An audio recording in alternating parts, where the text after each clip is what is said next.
welcome to SteveNews. Some awesome stories. You've had Davevillz finally come out and say that Pavlov is going to be free. Death Horizon gets a much needed update. The Oculus Quest also receives an update to sort out some issues that I personally was experiencing myself, and I'm sure many of you were. There is a virtual reality headset that has eye-level resolution. It could be the best thing on the market. And a cheeky little heads up about phone contracts and receiving free VR headwear if you're a parent looking for a kid's present for Christmas. So first, as I said in an older news video, there was speculation about Pavlov being a free-to-play title on the Oculus Quest. This was met with obvious skepticism as Davevillz likes to just say things when he isn't the only key decision maker. Pavlov will be free on every platform. No, Dave. No, it won't. It's also worrying that the Oculus Quest store is funny about free titles because this is a business. A free game makes no money. But it looks like we called it and it is happening. Praise the VR spirits. Pavlov is going to be free on the Oculus Quest. Pavlov Lite, as it's being called, will be coming to the Oculus Quest store as a free-to-play title this December, just in time for Christmas. Ho ho ho! To announce such a momentous moment, Davevillz posted on Twitter this: Pavlov Lite working title, which he spelt with 2 T's, is coming to Quest on December 19th, free to play with a cute blush face. There isn't any intention as of yet for cross-platform play, so you will be playing with Quest owners only, as if you played against Index owners who have a 120Hz refresh rate, which is way higher than the Quest 72, they have a huge advantage in an FPS. This is also being called the Lite version because it's more stripped back, such as we won't be getting a workshop like on Steam, where people make custom maps or mods, just like the recent Call of Duty Zombies map we got. However, he did say plenty of original content will be available, likely at a small cost, since this is a freemium game. I hope there are no delays, as before Pavlov was denied as it didn't meet the Quest store standards. And then we had the ordeal where Dave said, no, I've been denied, and then Oculus were like, no, we didn't deny you, and we had this huge uproar. So fingers crossed for the 19th, I'm sick of Quest delays. Next, Death Horizon got an update. If you're a regular on my channel, you may have seen my Death Horizon review, which overall I did enjoy. Check out the video if you're interested in the game at all. I am very open and honest. But recently the game received an update regarding some issues which I had, which was slow movement and the teleportation. Now we have full locomotion available where you can move freely and sprint, making the most out of the Oculus Quest's wireless freedom. This update is something I felt the game needed, especially for experienced VR gamers. The teleportation style just does not sit that well with many of us. So now Death Horizon is definitely a game you should be considering. There are even more key changes in this game as well, such as a revised and improved jumping mechanic, which originally I did not like. It was driving me absolutely crazy, so that is amazing to hear. There are improved behaviors on the enemies, so perhaps some better AI coming around. Also a dynamic belt position, so you can adjust the player's height and you can move the belt according to where your waist is going to be, instead of it just being fixed and having it wrapped around your nipples. Zombies in VR. Perfect. Mwah. Next, the Oculus Quest also receives an update which comes with some handy improvements that I personally am happy to see, because I've suffered from what they have fixed, so I'm over the moon hearing of this. So, this is to do with casting, where I want to share my experience with people who I am hanging out with. So I cast my gameplay to either my phone or my TV.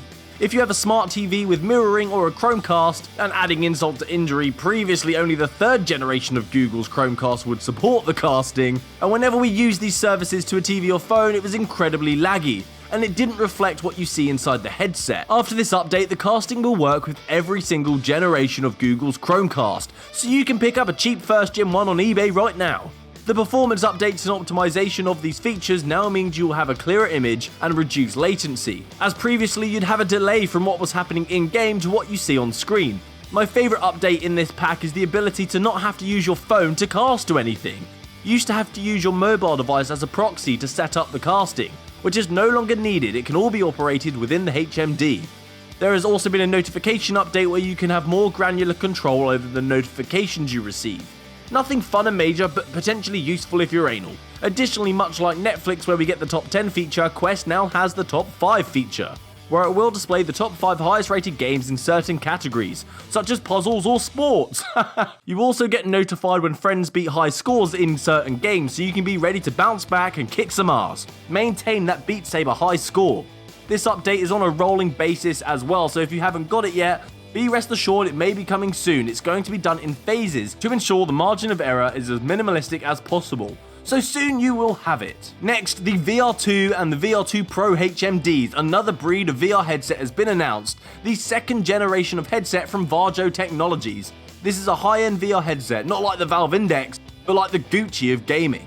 The VR2 will set you back €5,000, or the VR2 Pro will cost you €6,000. Because they cost so much, it's not likely we're all going to be picking one up any day soon, and they're likely to be more focused on the business side of things, such as training and digital design.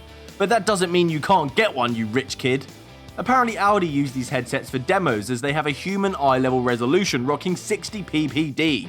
No PSVR grain in this bad boy. The headset, if you can afford it, does have 20/20 eye tracking capabilities, hand tracking with the use of Ultra Leap, and it supports OpenVR and Steam VR content. So if you want to play games that will require a remote, you will need to buy Steam compatible hardware to enable this, as the headset will not come with any.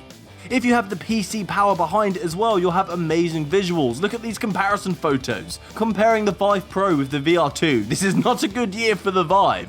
Hopefully in the future they can bring the cost down and we can get this fidelity in the consumer market. The recommended specs of using this headset are an RTX 2080 and an i7 or Ryzen 7 with 32GB of RAM. So not for the faint-hearted. I'll put the link in the description because this is crazy. So just a cheeky heads up for people who may be looking for a present for their children and can't afford to shed out lots and lots of money. The UK's largest network are offering a PS4 or a PSVR headset if you're interested in the Sony Experia 10 or the One. So if you're looking for an upgrade, the Experia 10 for $34 a month, you can get a PS4 or a PSVR with it. Or the latest Xperia One for £64 a month, which is a bit pricey. O2 are also giving away the Oculus Go with any contract on the Samsung S10. Unfortunately for the Google Pixel, the Daydream is not going to happen. It's being discontinued. They are cutting ties with the Daydream, which seems a waste with the Stadia launching. They could have incorporated VR into this platform, and being able to support 9 out of 10 devices via this service would have been awesome. So this video is in memory of Gear VR and the Daydream. So thanks for watching Steve Knows. That's it from me this time, guys. Stick around for next time. Happy gaming. Good day.